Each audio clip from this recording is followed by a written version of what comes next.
ఆంధ్రప్రదేశ్ ఉప ముఖ్యమంత్రి power star Pawan Kalyan సినిమాల విడుదల ఊహించని విధంగా వాయిదా పడుతూ వస్తోంది. ఈ ఏడాది ఇప్పటికే హరిహర వీరమల్లు, ఓజీ చిత్రాలు విడుదల కావాల్సి ఉంది. కానీ రాష్ట్ర పాలనా పగ్గాలను చేపట్టిన పవన్ కళ్యాణ్ సినిమాలకు ద్వితీయ ప్రాధాన్యం ఇస్తున్నారు. తొలిసారి ఎమ్మెల్యేగా ఎన్నిక కావడంతో పాటు ఏకంగా ఉప ముఖ్యమంత్రి బాధ్యతలను చేపట్టడం, పైగా 4-5 పోర్ట్ఫోలియోస్ను చూడాల్సి రావడంతో ప్రభుత్వ కార్యకలాపాలతోనే ఆయన బిజీగా ఉన్నారు. అయినా అవకాశం కుదుర్చుకుని ఆ మధ్య హరిహర వీరమల్లు సినిమా షూటింగ్ను దాదాపుగా పూర్తి చేశారు. అయితే ఇందులో రాజస్థాన్కు సంబంధించిన ఓ ఎపిసోడ్ బ్యాలెన్స్ ఉండిపోయింది. దాంతో మార్చి 28న విడుదల కావాల్సిన ఈ సినిమాను మే 9కి వాయిదా వేశారు.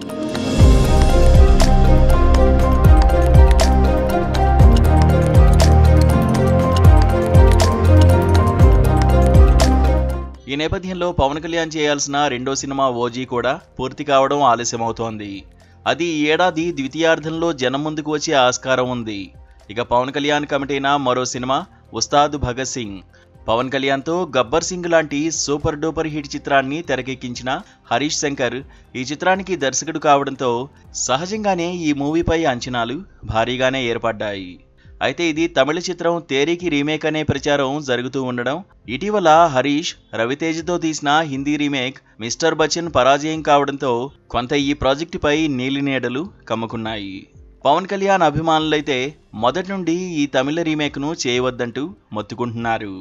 అయితే హరీష్ మీద పూర్తి భరోసా ఉన్న పవన్ కళ్యాణ్ వారి మాటలను పెద్దంతగా పట్టించుకోలేదు.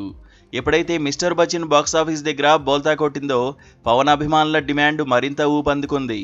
ఈ నేపథ్యంలో ఉస్తాద్ భగత్ సింగ్ సినిమా ఇక ఉండకపోవచ్చునేమో అనే అనుమానాలు వ్యక్తమయ్యాయి.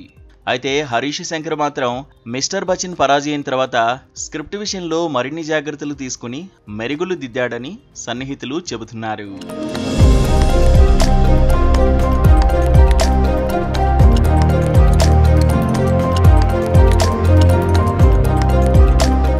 ఇక తాజాగా ఉస్తాద్ భగత్ సింగ్ నిర్మాతల్లో ఒకరైన యలమంచిలి రవిశంకర్ ఈ సినిమా విషయమై అప్డేట్ ఇచ్చారు. పక్కా స్క్రిప్ట్తో తాము షూటింగ్కు రెడీగా ఉన్నామని, పవన్ కళ్యాణ్ ఎప్పుడు డేట్స్ ఇస్తే అప్పుడు షూటింగ్ చేస్తామని అన్నారు. ఈ ఏడాది ఎట్టి పరిస్థితుల్లో తమ సినిమా షూటింగ్ పూర్తవుతుందని, వచ్చే ఏడాది దీనిని జనం ముందుకు తీసుకొస్తామని హామీ ఇచ్చారు. హరిహర వీరమల్లు, ఓజీ చిత్రాల తరహాలోనే ఉస్తాద్ భగత్ సింగ్ మూవీని పాన్ ఇండియా స్థాయిలో మైత్రి మూవీ మేకర్ సంస్థ విడుదల చేయాలనే తపనతో ఉంది. మరి పవన్ కళ్యాణ్ ఈ చిత్రానికి డేట్స్ ఎప్పుడిచ్చి షూటింగ్ పూర్తి చేస్తారో చూడాలి.